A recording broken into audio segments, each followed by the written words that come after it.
Pendekar payung terbang. Pelipur lara. Secara gamblang Adijaya menceritakan jati diri dan perjalanan hidupnya. Tapi tidak semuanya diungkapkan. Tentunya ada beberapa yang dipendam saja yang menurutnya tidak perlu diceritakan.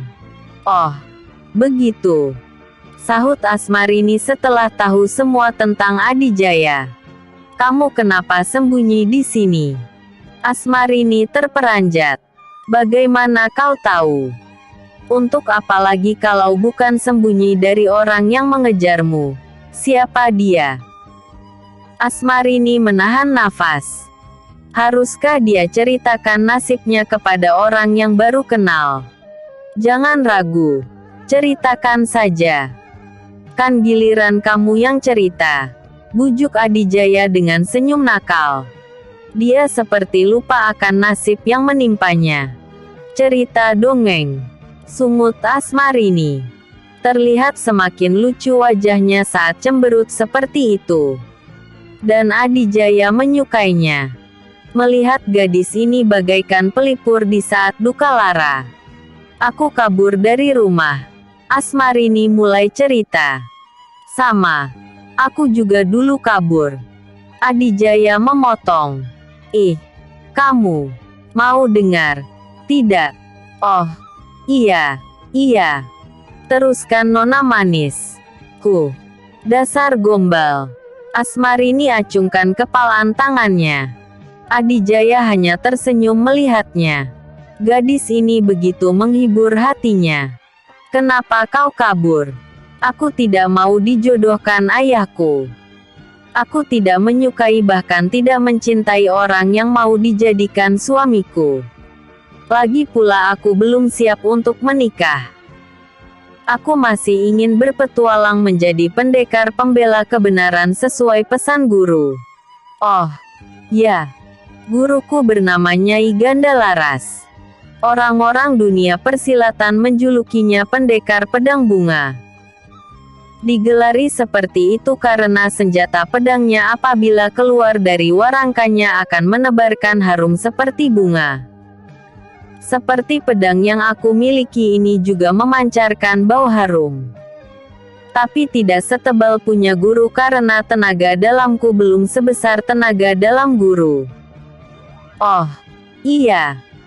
Kau tahu siapa ayahku yang bersikeras ingin menjodohkan aku dengan lelaki pilihannya yang menurutnya bagus baik bibit bebet dan bobotnya.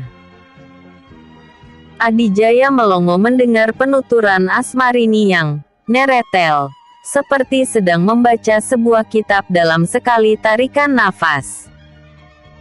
Bahkan saat gadis itu bertutur, Adijaya menahan nafasnya sampai gadis itu berhenti bicara.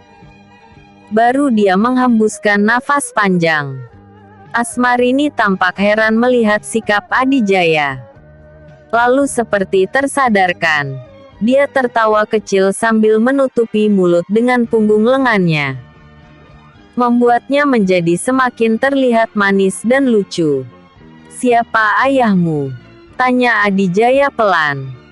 Matanya hampir tak berkedip memandang pesona yang terpancar dari si gadis. Ayahku Ragadenta, pati dari kerajaan Wanagiri.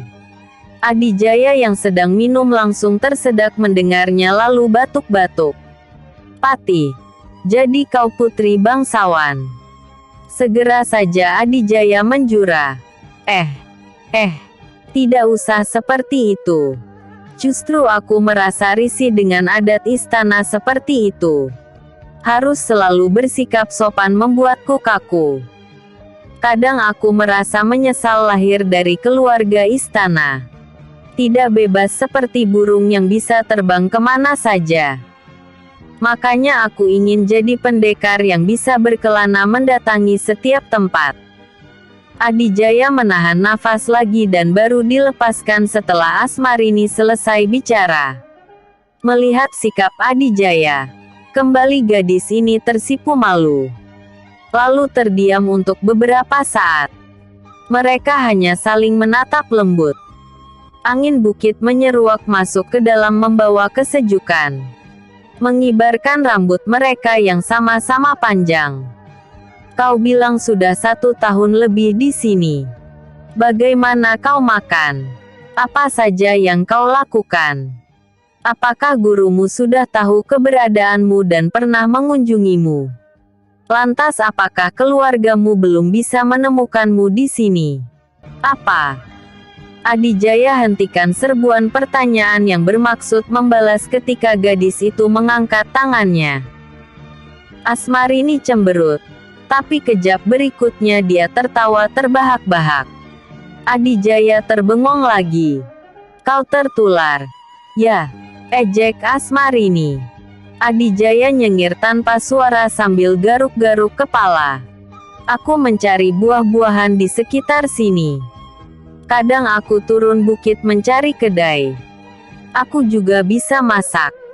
Si pemuda tampan tadinya sudah siap-siap lagi kalau gadis itu akan berkata panjang. Tapi urung setelah mendengarnya. Guru sudah tahu keberadaanku.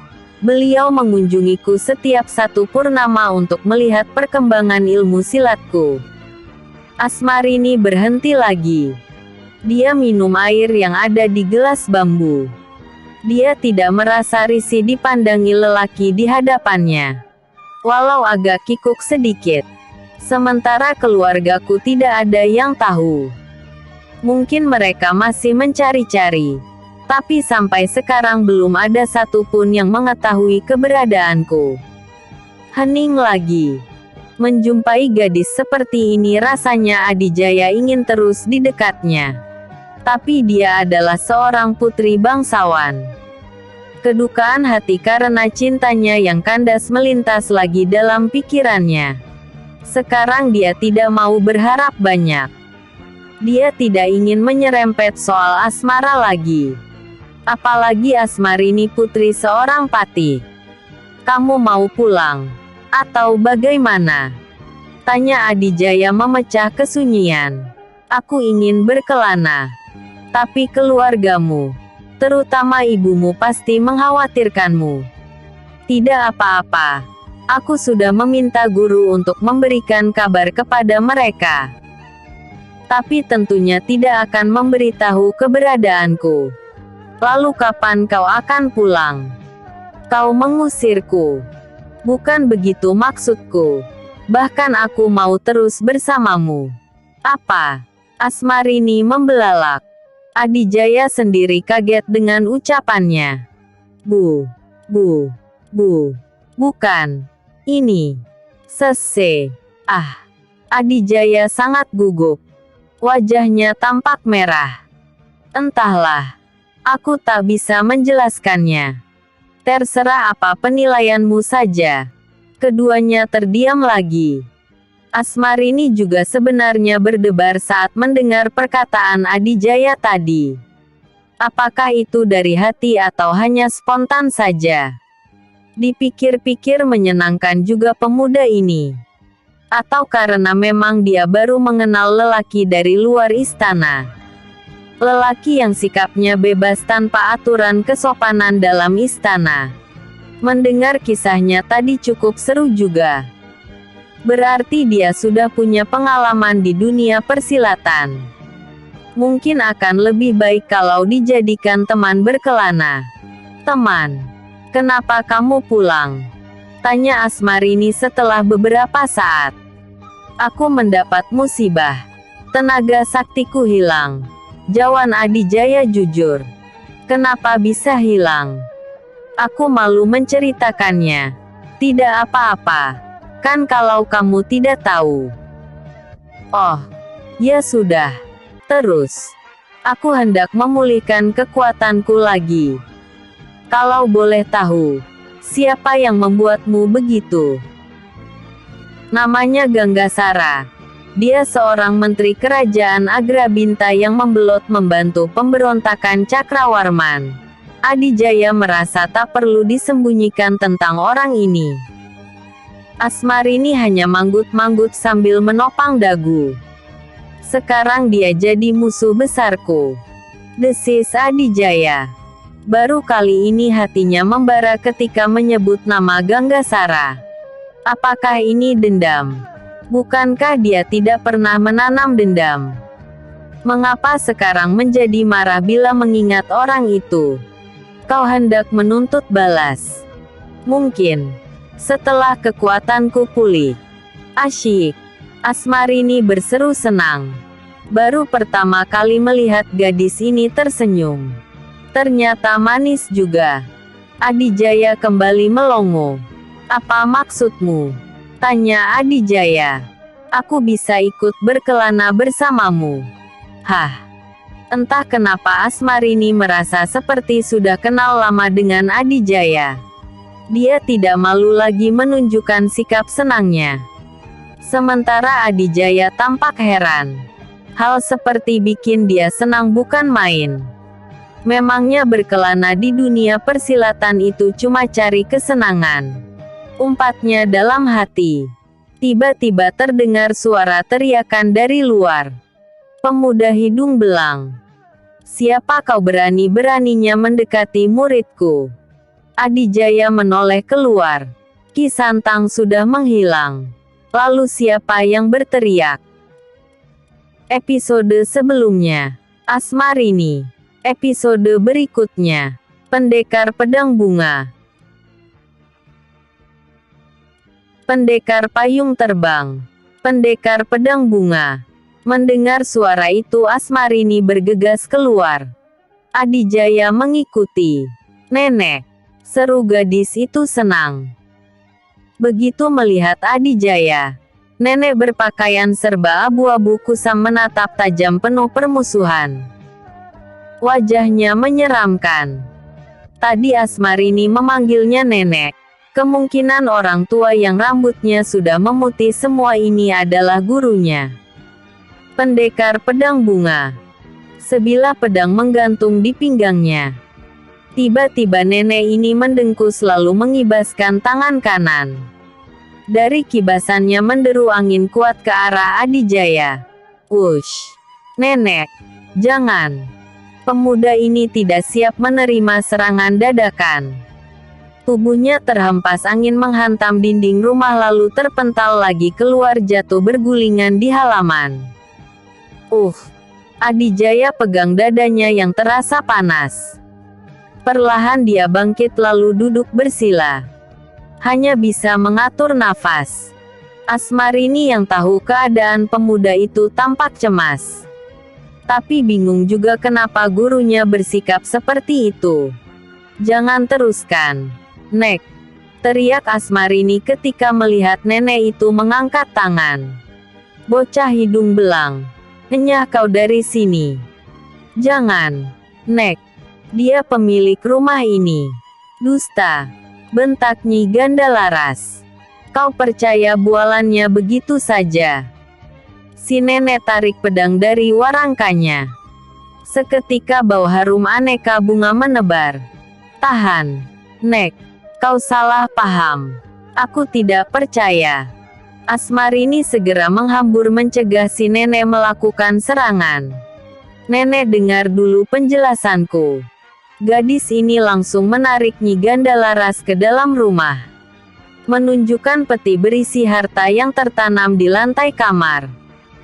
Lalu dengan gaya bicaranya yang neretel, dia menceritakan semua tentang Adijaya. Anak perampok. Sentak si nenek. Kalau begitu dia pantas mati. Pendekar Pedang Bunga melesat lagi keluar. Berdiri di teras sambil menudingkan pedang. Anak Gandara si begal Cakrageni. Calon biang keresahan manusia. Kau layak mati sebelum membawa malapetaka. Kemudian si nenek kibaskan pedang. Angin beraroma bunga menderu menghantam Adijaya yang masih bersila. Wush! Des! Sebuah payung melindungi pemuda ini. Namun, dirinya tetap terdorong 3 tombak. Tapi tidak separah tadi. Badannya selamat dari hantaman angin harum itu. Payung terbang. Nyi Gandalaras terkejut. Dia pernah mendengar sepak terjang pendekar payung terbang yang belum lama ini tersiar. Jadi dia orangnya. Adijaya masih bersila menahan sakit di dadanya. Rasanya seperti ada sesuatu yang hendak menjebol dadanya dari dalam. Maaf juragan, saya terlambat. Itu suara Guryang yang hanya Adijaya yang bisa mendengarnya. Perasaan pemuda ini berkecamuk. Bukan karena luka di dadanya, tapi luka di hatinya. Sangat sakit saat mendengar ucapan si nenek. Tanpa mencari tahu dulu langsung saja melabrak seolah-olah dia sedang mengganggu muridnya. Orang macam dia, belum juga tahu, tapi sudah berprasangka buruk. Kenapa Asmarini mendapatkan guru semacam dia? Ternyata sifatnya tak seharum julukannya. Perlahan Adijaya berdiri dengan menopang payung yang sudah dilipat. Pergilah, sebelum aku bertindak lebih jauh. Usir si nenek. Dia agak heran kenapa dia bisa dengan mudah menjatuhkan anak muda itu. Padahal kabarnya pendekar payung terbang susah dikalahkan. Mendengar ucapan si nenek, hati Adijaya bergemuruh. Rahangnya menggembung. Tangannya bergetar. Amarahnya tersulut. Ini rumahku, katanya pelan tapi dengan penekanan kuat seperti menahan untuk tidak berteriak. Adijaya mengangkat payung. Hanya dengan payung itu dia memiliki kekuatan. Belum pernah dia semarah ini. Dia bertekad akan habis-habisan menyerang Nyi Gandalaras. Tapi Asmarini keburu berlari ke tengah-tengah di antara mereka. Tahan semuanya. Aku mohon hentikan kesalahpahaman ini. Nenek, hilangkan kecurigaanmu. Adijaya, aku harap kau menahan diri. Adijaya turunkan payung. Tapi matanya masih menatap penuh amarah kepada Nyi Gandalaras. Menjauh kau. Jangan berani masuk ke rumah, bentak si nenek. Nenek gila, umpat Adijaya. Tapi dia melangkah juga menjauhi rumahnya. Dia berjalan menaiki bukit dengan langkah gontai dan hati lunglai. Ternyata begini penderitaan orang yang tak bisa melawan karena tidak ada kekuatan. Inikah yang namanya tertindas? Sosok Adijaya sudah tak terlihat lagi oleh mereka. Asmarini kembali masuk ke rumah. Sikap si nenek sama sekali tidak menunjukkan rasa menyesal telah salah menjatuhkan tangan. Bahkan mengusir orang dari rumahnya sendiri. Atau memang beginilah watak pendekar pedang bunga. Aku tidak hanya ingin kau celaka. Dia orang baik, Nek. Jangan percaya begitu saja. Sebaik apapun lelaki pasti ada maksud buruk. Apalagi dia anak begal. Sifatnya pasti tidak jauh dari ayahnya. Jangan berburuk sangka. Tadi aku melihat tiba-tiba dia membawa payung lalu nenek menyebut pendekar payung terbang. Aku jadi tahu ternyata dia orangnya. Sejak kapan dia datang? Tadi pagi. Sendirian. Bersama Ki Santang. Tapi entah kenapa aku tak melihat sosoknya lagi. Tapi kenapa dia tak sekuat orang-orang bilang? Aku belum memberitahu nenek. Karena suatu musibah dia kehilangan kekuatannya. Pantas. Si nenek mendesah. Kekuatannya sekarang hanya senjata payungnya. Nenek harus minta maaf padanya. Apa? Aku tak sudi. Nenek. Apa nenek tidak merasa bersalah? Tanpa tahu apa kesalahan dia langsung diserang. Diusir lagi dari rumahnya sendiri. Aku hanya melindungimu. Tapi tidak sampai segitunya. Kan? Kau ini mau mengguruiku. Bukan begitu. Jadinya nenek terkesan buruk di mata dia. Tidak peduli. Kenapa kau bicara seperti itu? Kau kan sudah tahu tabiatku memang begini. Jangan-jangan kau sudah jatuh hati padanya. Asmarini tersenyum simpul. Kalau iya, bagaimana? Apa? Si nenek melotot. Wajahnya semakin seram. Tapi Asmarini tetap tenang dan tersenyum. Gadis ini sudah biasa melihat wajah seram Nyi Gandalaras. Di lereng bukit yang agak tinggi, ada satu tempat yang banyak batu-batu besar. Di bawah batu yang paling besar yang tertanam pada kemiringan tanah yang hampir tegak lurus, ada sebuah celah yang mirip goa. Tapi tidak dalam. Hanya cukup untuk satu orang berbaring dan duduk bersila. Adijaya sudah berada di situ. Duduk bersila memusatkan pikiran. Sebenarnya menenangkan pikiran juga hatinya yang berkecamuk. Apa perlu aku beri pelajaran nenek gila itu? Tanya Ki Santang yang tiba-tiba muncul. Biarkan saja. Tapi juragan terluka parah. Kau cari saja tumbuhan obat dan tumbuhan ajaib untuk membangkitkan tenaga dalam. Lalu Adijaya menyebutkan beberapa nama tumbuhan yang pernah dibacanya di kitab pengobatan yang ada di Padepokan Linggapura. Semuanya ada di bukit ini. Baik, juragan. Ki Santang pergi melaksanakan tugasnya. Beberapa hari berikutnya, Adijaya mengobati lukanya dengan ramuan dari bahan-bahan yang didapatkan di bukit itu. Setelah sembuh kemudian dia meracik ramuan dari tumbuhan ajaib. Ramuan ini berguna untuk membuka kekuatan batin, membangkitkan tenaga dalam secara alami dan juga untuk menambah tenaga dalam itu sendiri. Sebelumnya Adijaya agak kaget ketika Ki Santang memperoleh apa yang dicarinya sangat banyak. Namun, dia segera sadar bahwa Ki Santang adalah makhluk halus jelmaan Guryang. Dengan begini akan mempercepat pekerjaannya. Sekarang dia mengolah sendiri kekuatannya. Dia percaya di setiap manusia ada kekuatan batin dan tenaga dalam yang dapat dibangkitkan dengan cara tertentu. Sesuai yang dia baca dalam kitab-kitab di Padepokan. Episode sebelumnya. Pelipur Lara. Episode berikutnya. Melati Tunjung Sampurna. Melati Tunjung Sampurna. Dulu, ketika dia mendapatkan perlakuan tidak adil dari murid-murid Padepokan hanya karena dia anak seorang perampok, dia tidak boleh belajar ilmu silat. Dia hanya mengerjakan kebutuhan para murid dan guru. Tapi dia tidak dilarang untuk membaca kitab. Di ruang penyimpanan kitab dia sering banyak membaca. Yang dibaca kebanyakan kitab tentang pengobatan. Pengetahuan tanaman obat-obatan dan tumbuhan ajaib pembangkit kekuatan batin atau tenaga dalam. Karena dulu dia tidak berminat pada ilmu silat. Sekarang dia akan lelaku, sesuai petunjuk dalam kitab.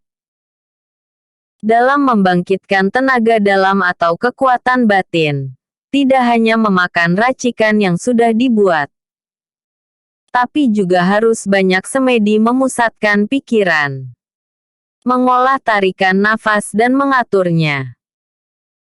Satu hal lagi, Adijaya tidak secara langsung sekaligus melakukannya, tapi bertahap. Dia memakan ramuan, lalu semedi selama 7 hari. Setelah 7 hari dia kembali ke bawah untuk mengambil perbekalan yang ada di kereta kuda. 7 hari pertama dia masih melihat pendekar pedang bunga masih di sana sedang memantau muridnya. Asmarini sedang berlatih memainkan jurus-jurus pedang. Gadis ini sadar dengan kehadiran Adijaya. Tapi dia tetap berlatih seolah tak peduli kepada pemuda itu. Tentu saja karena tatapan awas si nenek yang seperti mengancam. 7 hari berikutnya, saat Adijaya turun kembali, dia melihat Asmarini duduk sendirian di teras. Gadis ini langsung menghambur mendekati Adijaya. Kau sudah baik kan? Tanya Asmarini. Seperti yang kau lihat. Syukurlah. Asmarini menunduk. Maafkan aku. Kenapa minta maaf? Karena guruku. Kamu jadi terluka. Gurumu hanya ingin melindungimu. Tapi dia keterlaluan. Sudahlah. Tidak apa-apa. Aku memakluminya. Lagi pula aku sudah sembuh. Sepasang muda-mudi ini saling tatap. Tatapan lembut. Sebenarnya Asmarini takut Adijaya akan berubah sikap karena ulah gurunya itu. Oh, ya. Kau tidur di mana? Aku lihat kereta kudamu juga kosong. Lalu orang bernama Kisantang kemana? Aku di lereng atas.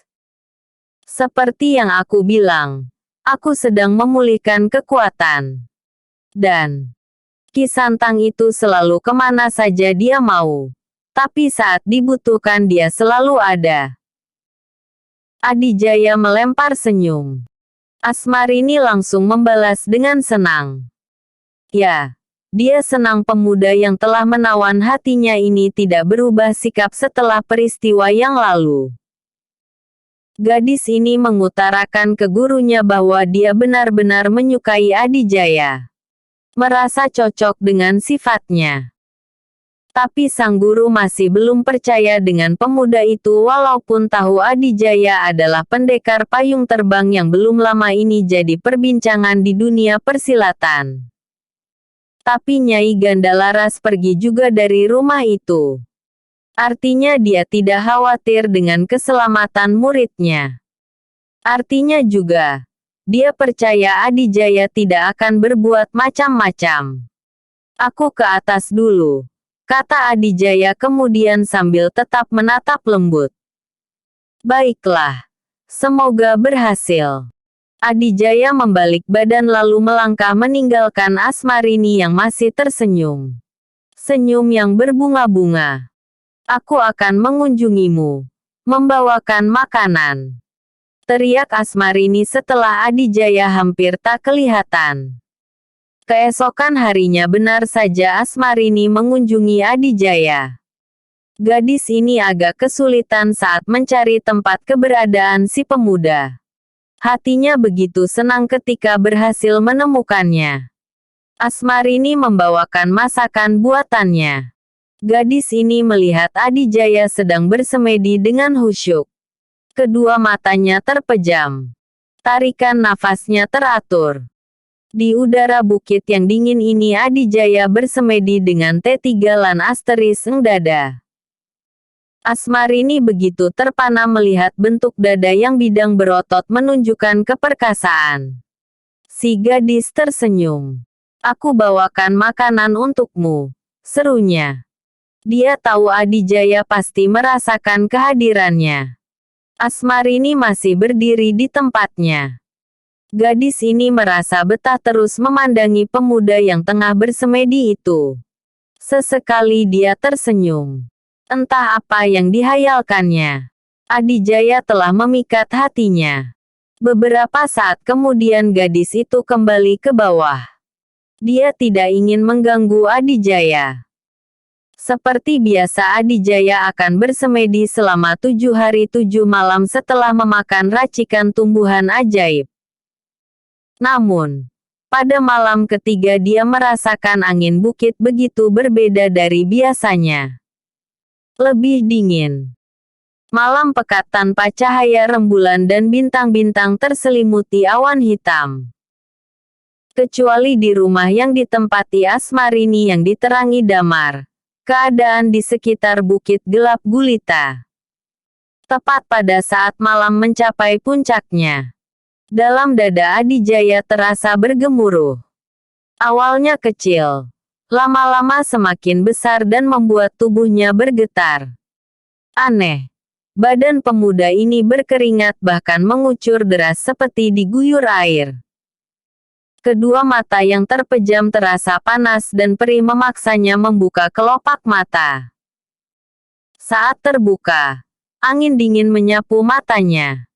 Seketika rasa panas dan perih hilang. tepat lurus di hadapannya agak ke bawah. Dalam jarak yang belum diperkirakan, satu cahaya putih kecil berkilau seperti titik api kecil. Seolah-olah ada yang menarik dirinya. Adijaya bangun lalu melangkah menuju cahaya kecil itu. Kakinya menerobos semak belukar yang tak kelihatan karena gelap. Tapi dia tak mempedulikannya. Tanpa terasa langkahnya sudah sejauh 15 tombak menuruni lereng yang miring. Adijaya berhenti di depan cahaya kecil yang mampu menerangi hanya sekitar tempat itu. Tempat yang dipijak Adijaya tampak bersih dalam radius 2 tombak.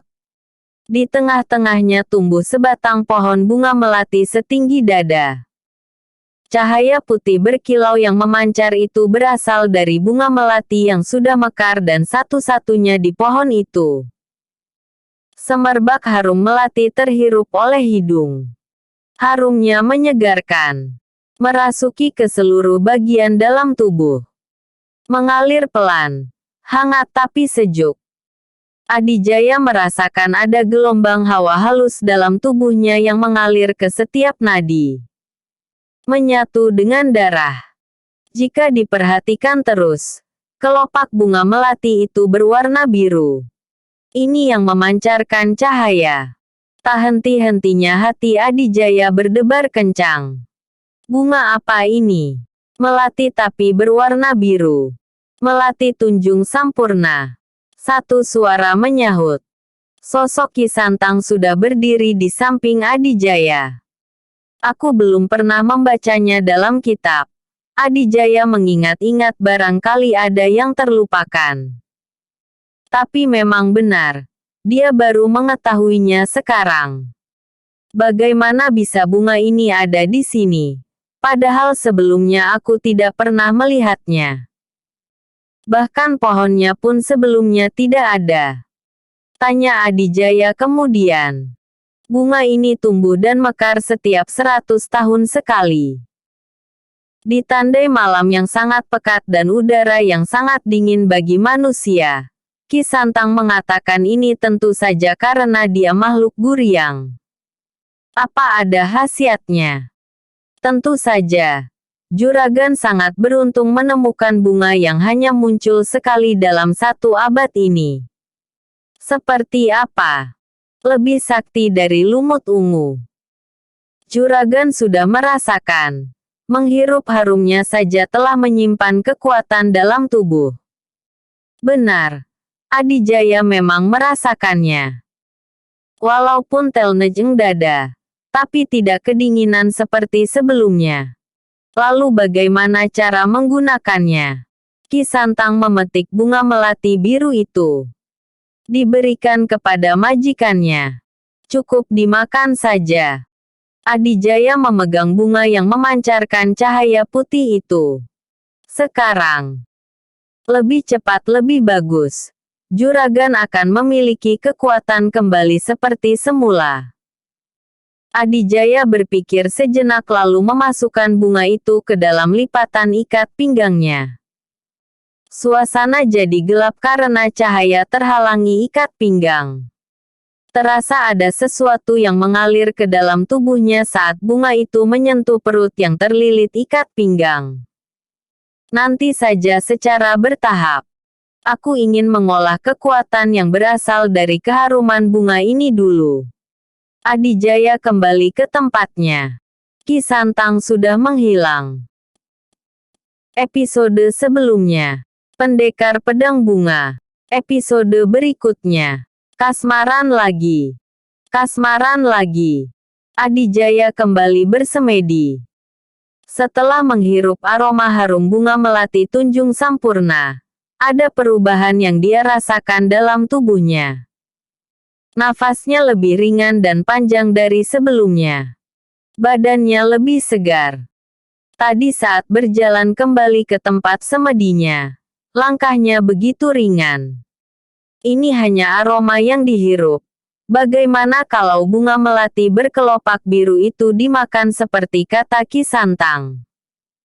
Namun, Pemuda ini berniat akan secara bertahap membangkitkan kembali kekuatannya. Langit masih pekat. Bintang-bintang bagai ditelan awan hitam. Udara malam tetap dingin. Tapi sudah tidak berpengaruh bagi badan Adijaya.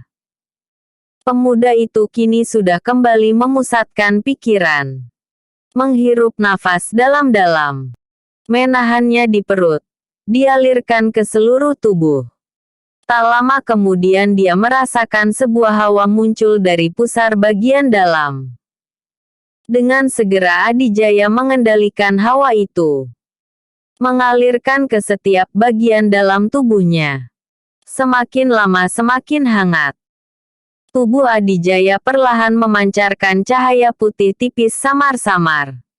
Kemarin baru 3 hari saja Asmarini sudah mengantar makanan. Dia lupa Adijaya pernah bilang dia akan semedi selama 7 hari. Kini setelah ingat, maka di hari ke-8 pagi-pagi waktu Carangcang Tihang, Asmarini mengunjungi Adijaya lagi dengan membawa masakan. Benar saja sesampainya di sana, Adijaya sedang berlatih memperagakan jurus. Pemuda itu sudah mengenakan pakaian atasnya.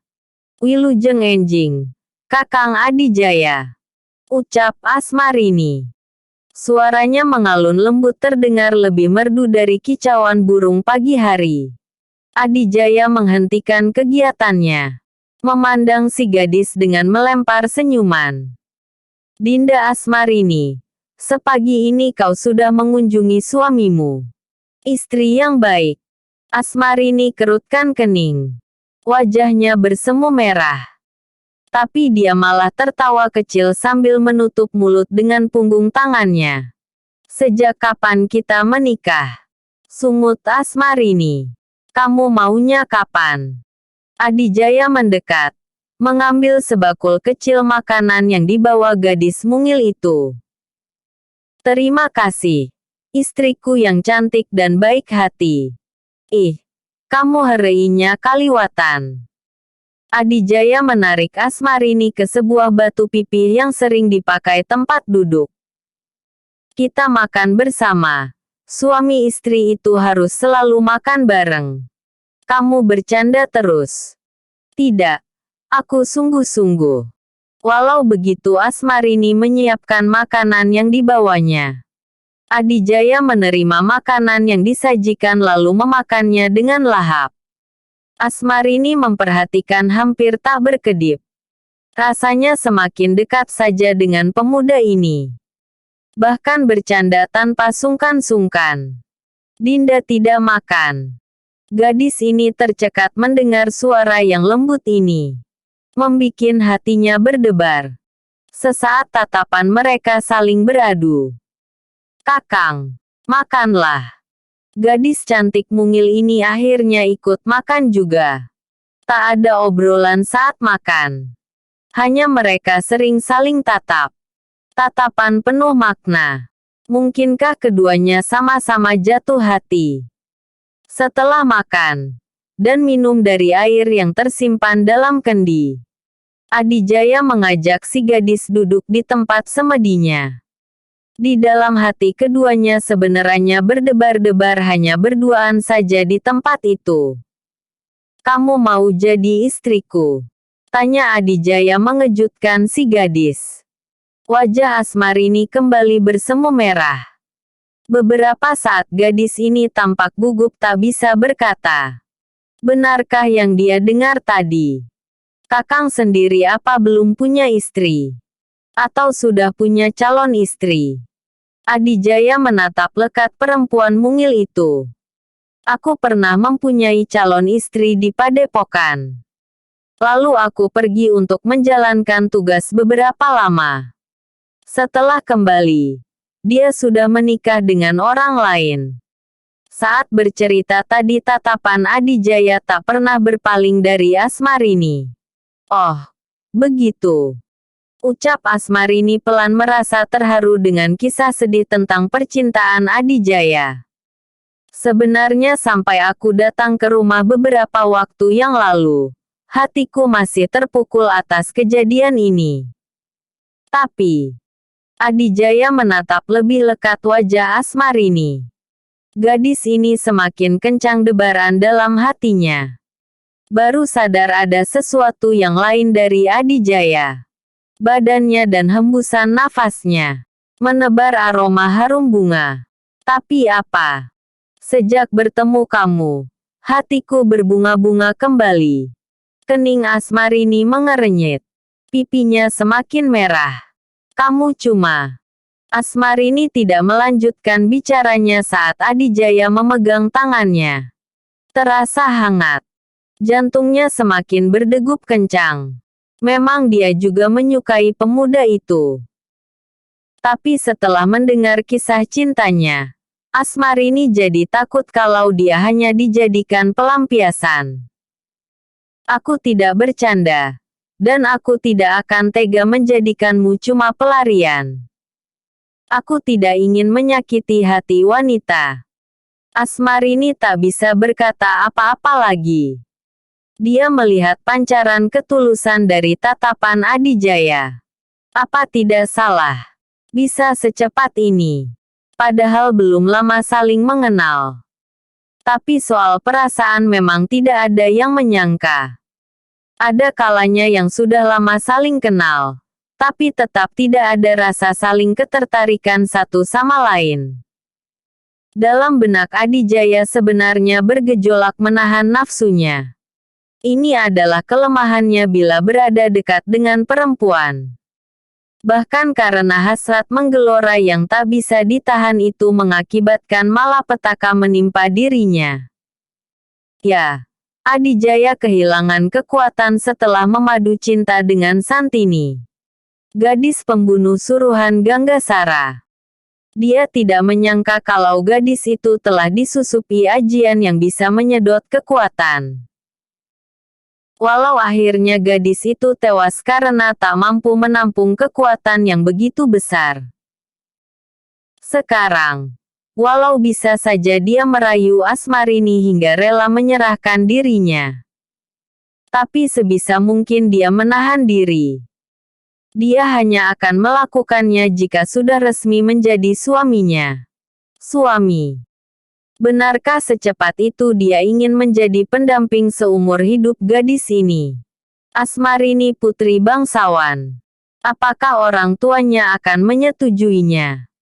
Bukankah gadis ini sedang bersembunyi karena tidak mau dijodohkan? Aku bisa menerima Kakang. Tapi guru memberikan syarat, kata Asmarini kemudian.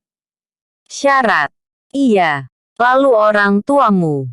Mereka akan setuju atas saran guru. Terus, perjodohanmu. Guru memberi kabar bahwa ayahanda sudah tidak berniat menjodohkanku lagi. Orang yang tadinya hendak dijadikan suamiku, kini sudah dinikahkan dengan kakakku. Dinda punya kakak perempuan. Aku anak kedua. Aku masih punya adik laki-laki umurnya masih 8 tahun sekarang. Apa syaratnya? Cukup mengimbangi guru dalam 10 jurus. Adijaya manggut-manggut pelan. Matanya menerawang. Kalau aku gagal bagaimana? Tanya Adijaya kemudian. Tangannya masih memegang tangan lembut Asmarini. Kawin lari. Seru Asmarini sambil mendelik dan tersenyum. Gadis ini balas menggenggam tangan Adijaya. Si pemuda sempat tercekat. Lalu terdengar tawa Asmarini yang renyah dan merdu. Adijaya mencubit hidung gadis itu yang juga mungil dan lancip. Au, Kakang. Kapan nenek itu akan datang lagi? 7 hari lagi. Kakang punya kesempatan untuk memperdalam ilmumu. Guru sudah tahu Kakang sedang memulihkan kekuatan. Beliau sempat heran. Kenapa pendekar payung terbang begitu mudah dijatuhkan dalam sekali serangan? Lalu aku menjelaskan tentang keadaan Kakang. Begitulah gaya bicara Asmarini yang suka neretel. Tapi Adijaya menyukainya. Baginya terlihat lucu dan menggemaskan kalau Asmarini sedang bicara dengan gayanya itu. Baiklah, aku akan menunjukkan kesungguhanku. Demi Dinda. Kap. Satu ciuman mendarat di pipi kiri gadis itu. Asmarini kaget bukan main. Wajahnya kembali memerah. Ih, nakal. Genit. Umpat si gadis tapi sambil melempar senyum manis yang mempesona. Asmarini bangkit. Aku turun. Kakang berlatihlah kembali. Aku yakin Kakang mampu. Aku percaya. Kap. Si gadis mengecup bibir Adijaya secepat kilat sebelum melangkah cepat meninggalkan tempat itu. Adijaya kaget mendapat balasan seperti itu. Dia tersenyum bahagia. Sempat terdengar suara tawa kecil gadis itu sebelum pergi. Episode sebelumnya. Melati Tunjung Sampurna. Episode berikutnya. Ujian pembuktian. Pendekar payung terbang. Selama 1 hari melatih gerakan dan ilmu meringankan tubuh. 3 hari berikutnya bersemedi lagi untuk pemantapan. Hari ke-8. Saatnya untuk turun. Sebenarnya Adijaya belum merasa benar-benar pulih seperti sedia kala. Belum merasa kuat seperti setelah memakan lumut ungu. Terkadang ada godaan untuk segera memakan bunga melati biru. Namun, hatinya menegaskan. Dia ingin bertahap. Sekarang pendekar pedang bunga telah menunggu di bawah untuk mengujinya. Benar juga. Setelah sampai di sana, nenek bermuka seram itu telah berdiri di halaman rumah yang luas itu. Sementara Asmarini berdiri di teras. Dalam jarak 4 tombak, Adijaya dan Nyai Gandalaras berhadap-hadapan. Keluarkan seluruh kemampuanmu anak muda. Aku tidak akan segan-segan menebas batang lehermu. Pendekar pedang bunga tarik senjatanya. Aroma harum menebar. Harum bercampur hawa membunuh. Harum yang menggigitkan. Adijaya memandang ke arah Asmarini. Gadis ini melempar senyum imut membuat hati berdebar tapi juga berbunga-bunga. Lalu pemuda ini mendongak. Hari sudah. Hanet Moyan. Tring. Payung terbang tergenggam di tangan. Ini pertarungan pertama setelah memulihkan kekuatan. Adijaya tidak akan main-main. Begitu Adijaya mengangkat payung, Nyai Gandalaras telah menghambur. Menusukkan pedang langsung menyasar leher. Adijaya memiringkan kepala dengan cepat. Ujung pedang menembus udara kosong. Pada saat itu payungnya menusuk ke depan. Terang. Pedang bunga tahu-tahu sudah menangkis saja. Gerakannya tak terlihat. Hati Adijaya lega. Serangan pertama dapat dia atasi. Perasaannya seperti baru pertama kali bertarung. Selanjutnya 2 manusia berbeda umur dan jenis ini saling bertukar jurus. Adijaya sangat hati-hati gerakannya. Dia mengeluarkan jurus ciptaannya yang belum diberi nama. Ini jurus yang berbeda ketika melawan 5 beruang merah. Di mana ketika itu dia langsung menamai jurusnya. Terang. Terang. Pedang dan payung sering beradu keras. Adijaya menggenggam kuat senjatanya.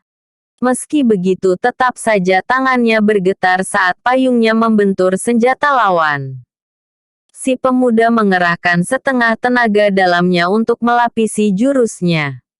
Dia tidak khawatir payungnya akan rusak. Dia hanya perlu memainkan dengan cepat dan tepat. Sementara si nenek mengerahkan lebih dari setengah hawa saktinya. Dia merasakan kekuatan lawan masih berada di bawahnya. Tapi keunggulan pemuda itu adalah gerakan yang lebih cepat. Sehingga dia hampir tertipu beberapa kali. Pada awalnya Adijaya masih gugup dan berdebar. Lama-kelamaan dia bisa menguasai dirinya.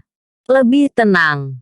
Menemukan kembali gaya bertarungnya seperti dulu. Mampu mencari celah jurus lawan. Seketika dia ingat ucapan Asmarini.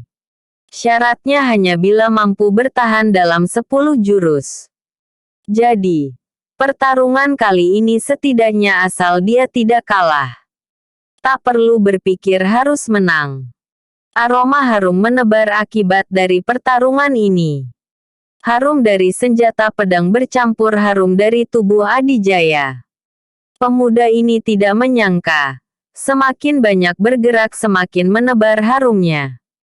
Di tempat berdirinya, Asmarini dapat membedakan antara harum pedang gurunya dan harum yang dipancarkan Adijaya. Beberapa hari yang lalu aku mencium harum dari tubuh Kakang Adijaya, tapi tidak sesantar sekarang. Tiba-tiba gadis mungil ini tersadar. Hah, sudah berapa jurus ini? Dia melihat Adijaya tampak tenang seperti menikmati pertarungan itu. Sementara gurunya begitu menggebu ingin menjatuhkan. Nenek, sudah lebih dari 20 jurus. Teriak Asmarini. Si nenek bermuka seram melompat mundur lalu menyarungkan pedang. Aku lupa. Ujarnya tanpa rasa menyesal. Asmarini bersorak girang. Gadis ini berlari mendekati Adijaya. Dasar. Malah mendekati dia. Umpat Nyai Gandalaras. Asmarini hanya tertawa. Adijaya sudah tidak menggenggam payung. Nenek cemburu. Usil Adijaya. Si nenek melotot sambil menggeram marah. Sudah. Dia lulus, kan? Tanya Asmarini. Si nenek hanya mendengkus lalu melemparkan pedangnya ke arah muridnya. Dengan sigap Asmarini menangkap pedang itu. Aku wariskan pedang itu untukmu. Seru Nyai Gandalaras sebelum sosoknya berkelebat lalu menghilang. Gurumu sifatnya aneh, ujar Adijaya. Begitulah. Sahut Asmarini sambil menimang-nimang pedang pusaka yang telah menorehkan nama besar gurunya. Kini pedang itu jadi miliknya. Berarti, dialah penerus pendekar pedang bunga. Sekarang bagaimana? Tanya Asmarini kemudian. Ya, nikah. Asmarini menekan hidung Adijaya. Tapi dalam hatinya berbunga-bunga. Rasa bahagianya tak bisa diungkapkan dengan kata-kata. Entah dia harus berkata apa. Berbuat apa. Calon suaminya ini benar-benar orang yang diinginkannya. Kita pulang. Kakang harus menemui orang tuaku dulu. Karena mereka yang akan menikahkan kita. Sekarang. Tahun depan. Sentak Asmarini kali ini sambil mencubit pinggang Adijaya. Besoknya mereka bersiap-siap turun bukit. Hendak meminta restu kedua orang tua Asmarini untuk meresmikan hubungan mereka dalam wadah pernikahan. Mereka akan menggunakan kereta kuda milik Adijaya dalam perjalanan. Harta di dalam peti yang terpendam di lantai kamar di bawah. Diikatkan kuat di bawah lantai kereta. Jadi tidak akan kentara jika dilihat dari luar. Ketika mengangkat peti itu keluar dari pendamannya. Di bawah peti itu Adijaya menemukan 2 buah kitab. 1 kitab tentang tenaga dalam. Ini akan berguna untuk peningkatan tenaga dalamnya. 1 lagi kitab ajian tapak wangi. Sejenak berpikir dari mana ayahnya mendapatkan 2 kitab ini. Tapi itu tidak penting. Adijaya menyimpan kitab itu ke dalam kotak yang ada di keretanya. Saat semuanya sudah siap. Semua barang keperluan telah dimuat dalam kereta yang cukup besar itu. Adijaya dan Asmarini sama-sama duduk di tempat kusir. Tiba-tiba Ki Santang datang.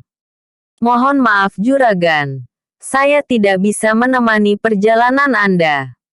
Saya ada keperluan yang tidak bisa ditinggalkan. Tidak apa-apa, Ki Santang. Lagi pula, aku sudah ditemani bidadari.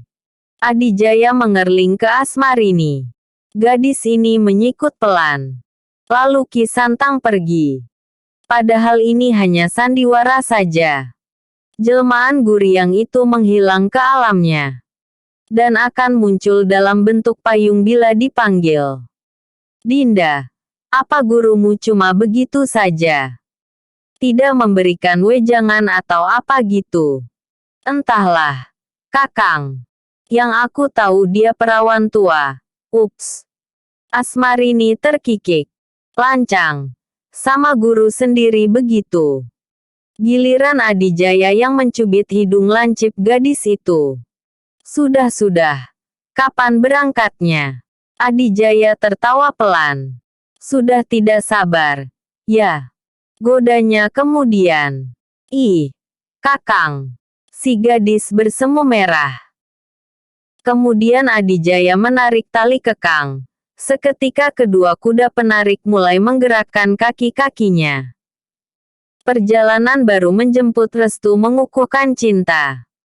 Semoga ini adalah benar-benar jodohnya. Jangan bertanya. Kudanya dikasih makan nggak? Autor tak sempat menceritakannya. Ya. Wah kakak. Episode sebelumnya.